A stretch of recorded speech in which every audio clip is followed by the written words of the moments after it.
There's a material so pure that, until a few days ago, only a tiny handful of places on the planet could make it.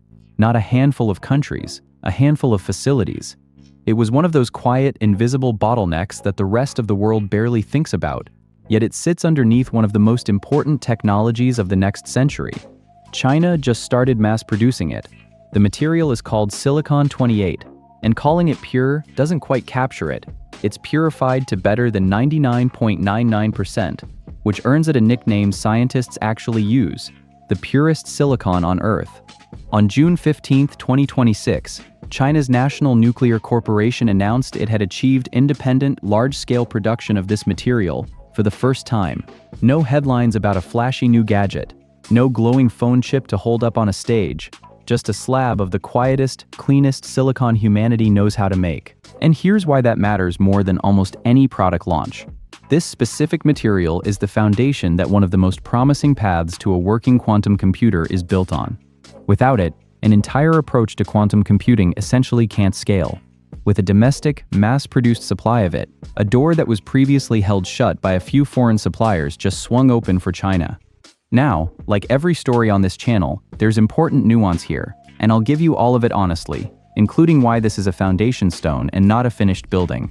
But by the end of this video, you'll understand what makes this silicon so special, why noise is the great enemy of quantum computing, why only a few places on Earth could make this stuff, and why a quiet materials announcement might matter more than the loudest chip launch of the year. Let's get into it. Start with the basics, because silicon is one of those words everyone half knows. Silicon is the bedrock of the modern world. It's the second most abundant element in the Earth's crust. It's literally in sand. Purify it, slice it into wafers, etch tiny circuits onto it, and you get the chips that run your phone, your laptop, every device you own. The entire digital age is built on refined sand. We've been making ordinary electronics-grade silicon at massive scale for over half a century. That part is not new and not hard for anyone anymore. But here's the thing most people never learn. Not all silicon atoms are identical. Silicon comes in slightly different versions of itself, called isotopes, atoms with the same chemical identity, but slightly different weights. Natural silicon is a blend of three: silicon-28, which makes up about 92%, silicon-29 at roughly 5%, and silicon-30 making up the rest. For normal electronics, this blend is completely fine. Your phone's processor does not care which silicon isotopes it's made of. For 70 years, nobody needed to separate them. The mixture worked perfectly. But quantum computing is not normal electronics. And in the quantum world, that small, harmless-seeming 5% of silicon-29 turns out to be a saboteur. It's the difference between silicon that's good enough to run a supercomputer and silicon that's good enough to run a quantum computer. And those are two completely different bars. To understand why that tiny fraction matters so enormously, you have to understand the single greatest enemy of quantum computing. And that enemy has a name: noise. Here's the heart of it, and I'll keep it concrete. A regular computer thinks in bits, switches that are either on or off, 1 or 0, rock solid, dependable, binary. A quantum computer uses something far stranger and far more powerful: the qubit. A qubit can exist in a delicate blend of both states at once, and it's this fragile in-between condition that gives quantum computers their almost magical potential to solve problems that would take a normal supercomputer billions of years. But that power comes with a curse. Qubits are unbelievably fragile.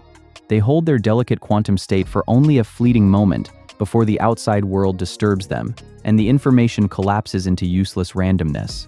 Scientists call this collapse decoherence, and it is the central villain of the entire field. The whole game of building a quantum computer is, in large part, a desperate fight to keep qubits in their delicate state for as long as possible. Every extra fraction of a second of stability is hard-won. So what disturbs them? Noise. Not sound, environmental interference. Heat, stray electromagnetic fields, vibration, and, crucially, magnetic disturbance from the very material the qubit is sitting inside. This is where that 5% of silicon-29 becomes a wrecking ball. Here's the key piece of physics. Silicon-28 has a property called zero nuclear spin. In plain terms, its atomic nucleus is magnetically silent. It sits there perfectly still and quiet, generating no magnetic disturbance whatsoever. But silicon-29 is different.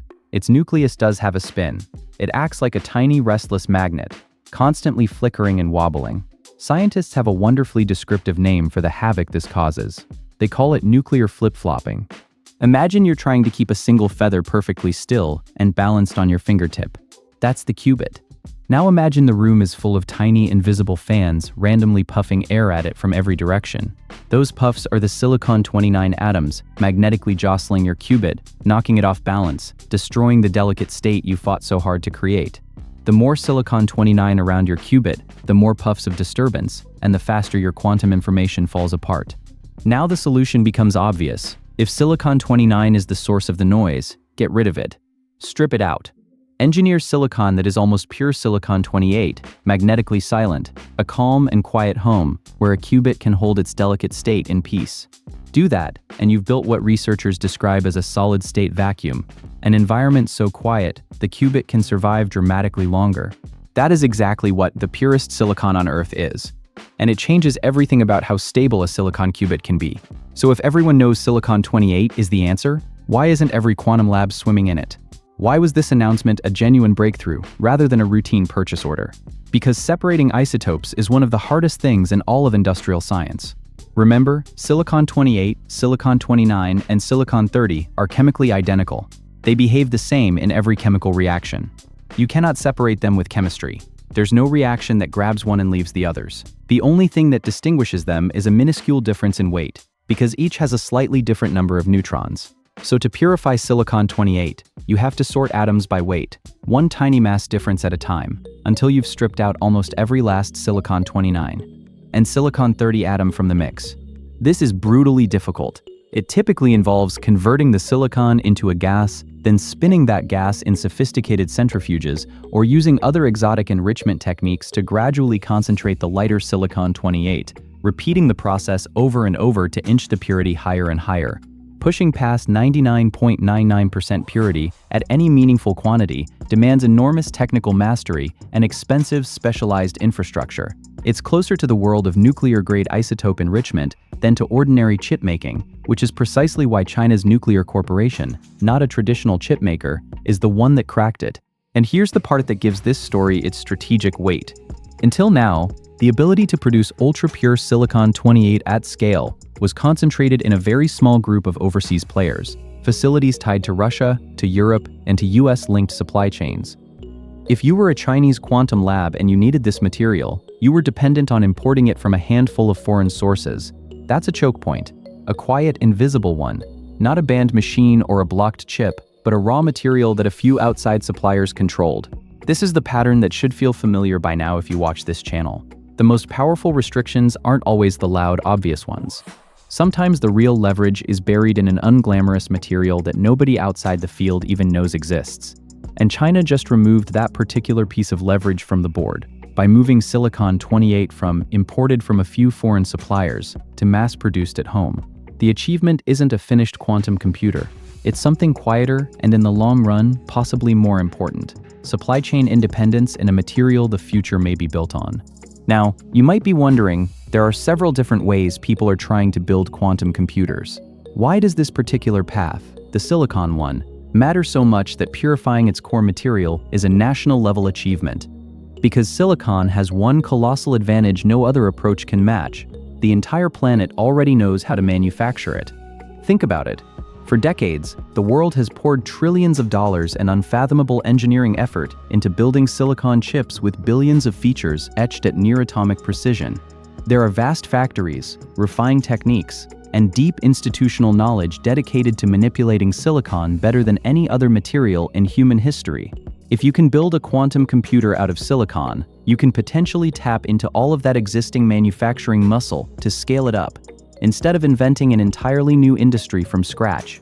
That's the dream of silicon quantum computing. Other leading approaches, like the superconducting chips and trapped ion machines you may have heard of, are powerful, but require building exotic infrastructure largely from the ground up. Silicon qubits promise something seductive: the quantum future, manufactured on a foundation the world has already spent 70 years mastering. And critically, because silicon qubits can be incredibly small, this approach holds the promise of one day fitting thousands of qubits on a single chip, and potentially millions on one device, exactly the kind of scaling you'd need for a quantum computer that can actually change the world. But, and this is the catch, That entire vision rests on having silicon quiet enough to keep the qubits stable. The dream is only as good as the purity of the material underneath it, which is exactly why mass-producing the purest silicon on Earth isn't a footnote. It's the literal foundation the whole silicon quantum dream stands on.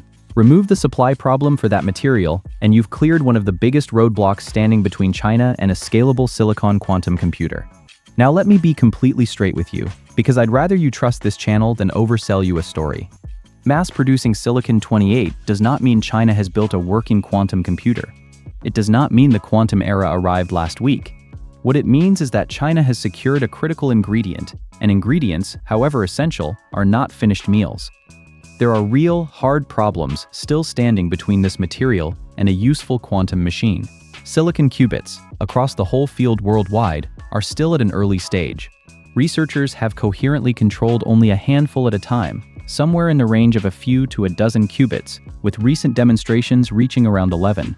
That's a long, long way from the thousands or millions you'd need for a quantum computer that can crack hard real-world problems. Getting from a dozen qubits to a million is a staggering engineering climb, and pure silicon alone does not get you there. You still need precise qubit control, error correction, packaging, wiring, and a dozen other unsolved challenges. So the honest framing is this: China has not won quantum computing. No one has. What China has done is eliminate a specific supply chain vulnerability and secure domestic control over a foundational material that its silicon quantum ambitions absolutely depend on. It's a step that's necessary but not sufficient, a cleared roadblock, not a crossed finish line. The headlines calling this the breakthrough that gives China quantum supremacy are getting ahead of reality, but the cynics waving it away as just some pure silicon, who cares, are missing the strategic point entirely. In a field where the whole game is fighting noise, controlling the quietest material on Earth is exactly the kind of unglamorous advantage that compounds over years. And there's a strategic dimension that makes this bigger than quantum computing alone. The same institute announced it has now mastered the production of 26 stable isotopes across 12 elements, materials with uses stretching into nuclear medicine, aerospace, particle physics, and deep space exploration. Silicon-28 is the headline, but the real story may be that China has built an entire domestic isotope enrichment industry, turning a whole category of materials it once imported into things it now makes itself. Step back, and you'll notice this is the same shape as story after story we've covered. It's almost never the loud, obvious component that becomes the decisive battleground. It's the quiet foundational layer underneath, the substrate beneath the chip, the memory beside the processor, the cooling material that keeps it from melting, and now the ultra-pure raw silicon beneath the qubit. Over and over, the real leverage in a technology race lives in the parts most people never see, and the country that secures those invisible foundations quietly buys itself a future the headlines won't notice until much later. And the response to restriction keeps rhyming too. Faced with dependence on a handful of foreign suppliers for a critical material, China didn't shrug. It built its own production from scratch, using expertise borrowed from its nuclear industry, and removed the dependency entirely. Whether it's lithography, memory, or now isotope enrichment, the pattern holds. A choke point identified becomes a choke point engineered around. I genuinely don't think it's a coincidence anymore. It's a deliberate, systematic march to control every foundational layer of the technologies that will define the rest of this century. This particular announcement won't trend the way a flashy gadget does. There's no screen to admire, no benchmark to gawk at. But years from now, when silicon quantum computers are real and scaling, the quiet ability to manufacture the purest silicon on Earth may turn out to have been one of the foundation stones the whole thing was built on. Here's my honest opinion. I find these boring material stories more revealing than the splashy ones, precisely because almost nobody pays attention to them. It's easy to get excited about a chip you can hold up on a stage. It's much harder to get excited about a slab of ultra-pure silicon, and that's exactly why this kind of move is so telling. The companies and countries that win technology races are usually the ones quietly locking down the unglamorous foundations, while everyone else is dazzled by the product launches. Silicon-28 is the definition of an unglamorous foundation, and China just made sure it owns its supply of it. Do I think this means China is about to leap ahead in quantum computing? No, the field is too young, the qubit count's too small, the road too long for any single material to decide it. But do I think it's a meaningful, deliberate piece of a much larger strategy that's easy to underestimate? Absolutely. The whole point of this kind of move is that it doesn't look like much until, one day, it suddenly looks like everything. The quietest silicon on Earth, made to silence the noise that kills qubits, secured at home instead of bought abroad. It's a small story that's secretly a big one. And those, in my experience, are usually the ones worth paying attention to.